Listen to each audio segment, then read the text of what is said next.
in the last episode, the best of Brains on the Outside, Yeah. I told a joke, and the joke was très bauché, and I feel terrible about it because, well, I didn't write that joke, did I, Alex? I wasn't going to say anything, but I feel really bad about it, man. It's eating me up. I just want you to know I'm sorry. I'm really sorry. all right. Okay.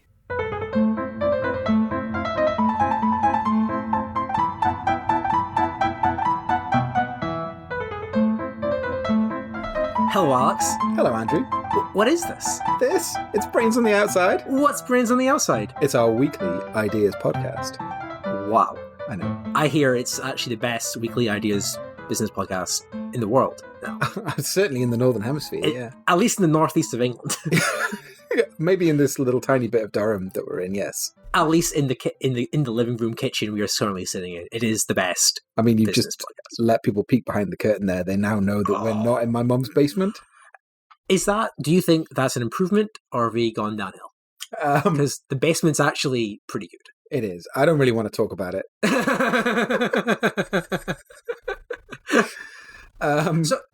So should we talk about what this is then? Yeah, okay. What is this? We're going to bring you, the viewer, free business advice.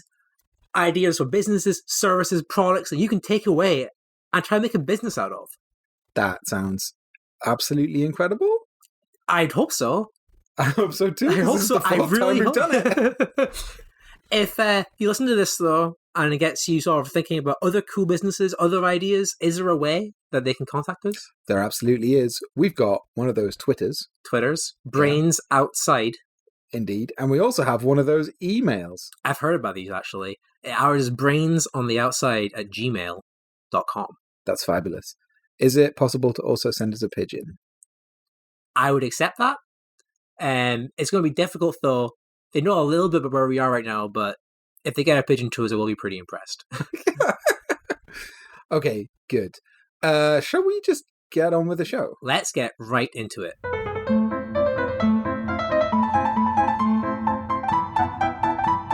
So what's... Do you have any ideas? What do you bring to the table this week, Alex? Well, Andrew, I do have an idea, as a matter of fact. Okay. Let's hear it. I've been thinking about something for a little while now, and I think it's about time that I brought it to the show. It's not entirely fully formed, but Okay. it's definitely getting there. Well, that's why we're here. We're going to flesh this out. We're going to make it work. Imagine that, you need a ride somewhere, Mm-hmm. and imagine that you are super, mega, ultra wealthy. Right, okay. So a normal taxi isn't going to cut it. Nah, Uber's not the thing for you. That's not what it is. So instead, you pop open my app, our app, for ultra high-end, ultra decadent, incredible modes of transport. You hit that button, and a carriage pulls up, and it's pulled by pandas. Oh, okay, that's pretty decadent. Yeah. Panda carriage. Sometimes you just really need to show off. Like you're going down to the local restaurant, and you just need to show off when you get there. Because you can get super high-end Ubers, but I feel that's for the top 5%. Driving that fancy Lexus, Exactly. or you maybe just borrow a McLaren, but there's loads of McLarens out there. Panda carriage for probably quite a few reasons. There's only going to be one of in the world. Yeah, there's only one of those. And I think that's not the only thing that we provide, right? High-end transportation methods. There's a lot of options here. Those are our business. And that's really what I wanted to talk about today. Panda pooled carriage is really great. Yeah. A lot of pandas. Yeah. But you know what there's even less of? Woolly mammoths. Could we, on the side, also have some genetic engineering, Jurassic Park style cloning lab going on? So you could have whatever the 100 million BC equivalent of a panda was pulling your carriage. Yeah, that's pretty good. Like a giant sloth or something like that. Oh, Or, yeah. That megafauna stuff, yeah. Yeah, ride in on the back of a diplodocus. Do you ride on the body or up? high on the neck. On the head. really, really high up. The legs hanging over the top. They had to open like a skylight or something in the restaurant, and the Diplodocus drops you down. Holy shit. Yeah, that's amazing. Yeah, I like that a lot. I was also thinking about, I mean, for me, one of the greatest modes of transportation is the steam train. Yeah. But it's quite impractical. Yeah, it's because it only goes where on the tracks, are. Right? On the tracks. But what if it was a steam train that laid track as it went and it could go anywhere? Oh, like a Wallace and Gromit style, exactly. Right in front of you, dropping it. Yeah. I think a bit of decadence is going old school. Oh. Like getting a steam train or a Ford Model T, something really old. That's a good idea, I think. Is there some combination of the two? A steam train that you could drive yourself? Oh, yeah. Self-driven steam train that goes anywhere. Yeah. I mean, that, yeah. I do like the track length, though. I think a lot of these ideas, the decadence is coming from, it's a very fancy, expensive mode. But I think that truly the most decadent form of transport is no transport at all. You are sending people out there into the world as heralds. Like how when Galactus is about to eat your world, he sends a Silver Surfer to warn people. You are sending out people just to do, like, I don't know, you need to pay a bill. You send someone out there as a herald with a massive scroll being like, Alex cannot be here today. He sends his regards. But he will be paying his bill on time. Oh, I like that a lot. You made me think of something else there, which is, what if instead of you going to the place, we just bring the place to you? The entire... How big of the radius are you imagining? You mean you're going to go to IKEA? Yeah. Are we bringing the entire IKEA to you, or just like the one person you talk to? So I think two options, right? One is we just bring the whole IKEA to you. Yeah. Totally fine. We just dig it up, bring it over, put it back down again. Yeah. Option number two, we lift you up, we spin the world underneath you like a globe, and then we drop you back down again. We launch a rocket directly up into the atmosphere, and it just hangs about there for the appropriate amount of time, and when it drops back down, boom, you're perfectly in the IKEA parking lot. Exactly, yeah. I actually think that maybe I have one of the most ultimate, ridiculous, over-the-top, decadent ideas. Okay. Yeah. Infinite crowd surf machine. Do you mean you just have a posse of like 400 people constantly around you, carrying you up? Yep. Or is this a physical machine with lots of like mannequin arms? I think you have enough people, right, that they just, you want to go somewhere, they just crowd surf you there.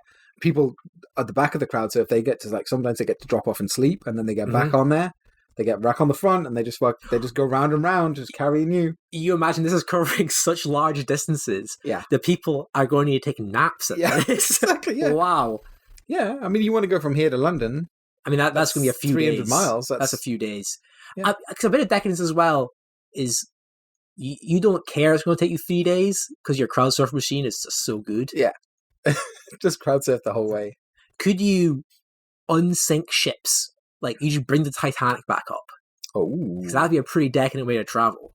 And then combine that with your track laying idea, where you're now just making rivers for your unsunk Titanic to go through. Carving a canal as you go through central London. That's got to be that's pretty freaking decadent. That's pretty decadent. Yeah. Have you got any products or services to advertise today, Andrew? I do. I've actually been in contact with a company I use a lot. So I have a big problem. All my phone calls are spam. But this company does. They're amazing. You can just forward all your calls onto them. There's a call center somewhere. You forward every call you get, and they pick up. And if it's not spam, they send it right back to you. Oh, that's actually pretty neat. Yeah, they're really useful. They have a few tiers, actually, as well. So if you pay more money, they will then forward your spam calls onto your enemy or nemesis. Sign them up for something else. Oh, no, Andrew does not want a new phone from Carphone Warehouse. But Alex does. Alex definitely does. Andrew stole my joke in the last episode. He's going to get a lot of spam next week. Yeah, that's good. They also offer a service where it's not quite spam, but it's like, oh, I don't want to talk to this person right now. And then they will just be like, oh yeah, Andrew's busy. He's in a meeting right now. he can't make it to the phone, and then they'll just hang up. Yeah, and they just do that forever. Forever. Yeah. Andrew's in the toilet. Andrew's at Sainsbury's. If you don't make your payments on time to them, their excuses get more embarrassing. Andrew's in the toilet for the 14th time this morning. He's been in there a while. A real long time. Yeah, good. Okay, yeah, that sounds like a service that I would get into. Is there a promo code? Yeah. It is Brains50. You get your first 50 redirects for free. Ooh, and what's the service called? It is called. Yes. It's a really great service, but just the name slipped my mind. But it's on the tip of my tongue. Do you want me to? Yeah. Do you want me to pad for a little bit? Yeah. I'll tell you what. We'll come back to that. Yeah. I'm really forgetful with these business names. You check the Yellow Pages. Yeah. And I'll just fill. Yeah. So this is Brains on the Outside. You can subscribe anywhere you get your podcasts. We would absolutely love it if you would give us a little review, maybe on Apple Podcasts or Spotify. You would be doing us the best of favors if you told all of your friends to listen. We would love that very much. You can get in touch with the show, Brains Outside at Twitter, or brainsontheoutside at gmail.com. Andrew, you still look totally perplexed. The best I've got is forward friends. But that also sucks.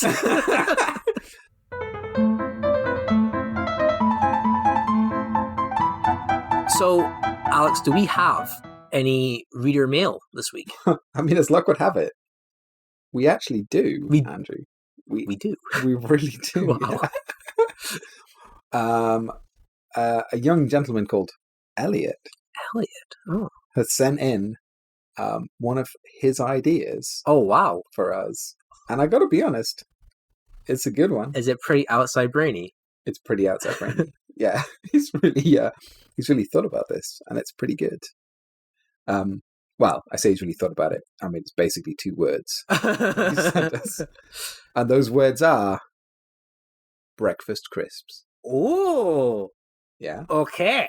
Yeah. So like crisps that are flavored like a bacon and egg roll. Yeah, or pancakes. Like pancakes. Yeah. Or a granola pot. Granola pot seems so abstract a concept to make a crisp out of, but there's some pretty out there crisps to begin with. Damn straight. Yeah, kippers. Kippers. Yeah. Kippers for breakfast. Yeah, kippers are a breakfast food. I've never had a fishy crisp. Yeah. So that's good. I like that. That is out there. Kedgeree flavored crisps.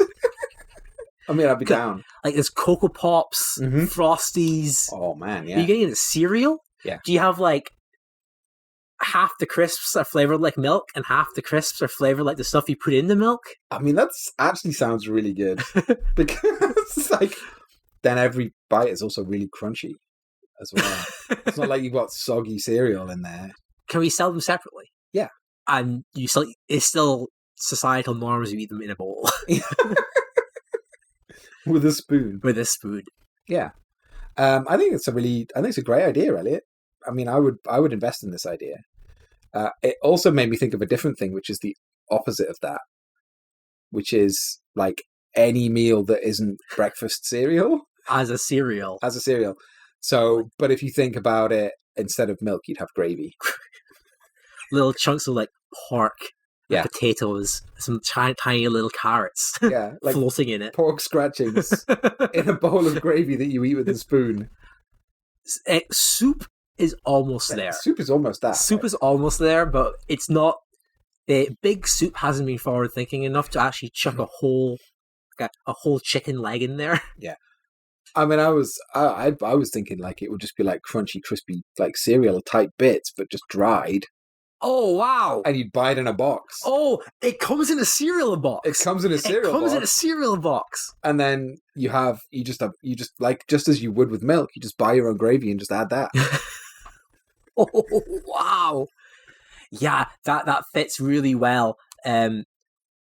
Cartons of like not milk but gravy, but in cardboard things like wheatley or gravy. Yeah, your like Cocoa Pops-esque box but with pork scratchings and potato in it. Yeah, like potato crispies. Can you get in cereal all the time? You get little toys, right? Oh. Do you get grown-up versions for that? Why that you've immediately gone to like savory cereal as a grown-up thing? That's really interesting. I imagine it would be like I guess you could have kids could eat it as well. It's an easy, quick meal to make, right? Mm-hmm. Maybe you get like, because it's a family thing, you're sharing it around the table. Yeah. Maybe there's toys for everyone in there. I quite like because I think that's true. And I also think the mascot is like wearing a top hat. Maybe it's a panda. He's got a monocle. Oh, okay, he's wearing yeah. a top hat. Very classy. Yeah, I like it. He's real classy on the outside of there. You know, the Tony the Tiger equivalent. His name is Patrice Panda. Patrice. You get little big toys of him in the cereal, little statuettes and different poses and stuff. Elliot, I've got to say, this is an excellent idea. It sparked some real good conversation. Thank you, Elliot. Thank you. If you would like to send something into the show, where can you send an idea to, Andrew? There is 3 places. 3? 3. brainsontheoutside@gmail.com. Yep. There's Brains Outside on Twitter. Yeah. And if you were to leave a review, that is another viable way of getting in contact with those ideas. Though I treat all reviews kind of equally, ones that are 5-star will probably more likely get mentioned on the show. I like that we are definitely embracing our neutrality on this. Yes. Yeah. Perfect. Wonderful. That was a really good episode. When will we be back? This is very exciting because we've now shifted to our permanent slot, Monday morning. Yeah. From here until the end of time itself. Brains on the Outside, Monday morning. Every podcast place, even Google Podcasts now, because we're a premium podcast that pays for the premium tier of Buzzsprout. Nice, wonderful. That sounds perfect to me. I mean, this has been a really good episode. I've enjoyed it very much. I've enjoyed it as well. Thank you for inviting me into this space. Thank you for inviting me into this space. Keep your brain on the outside. Keep your brain on the outside.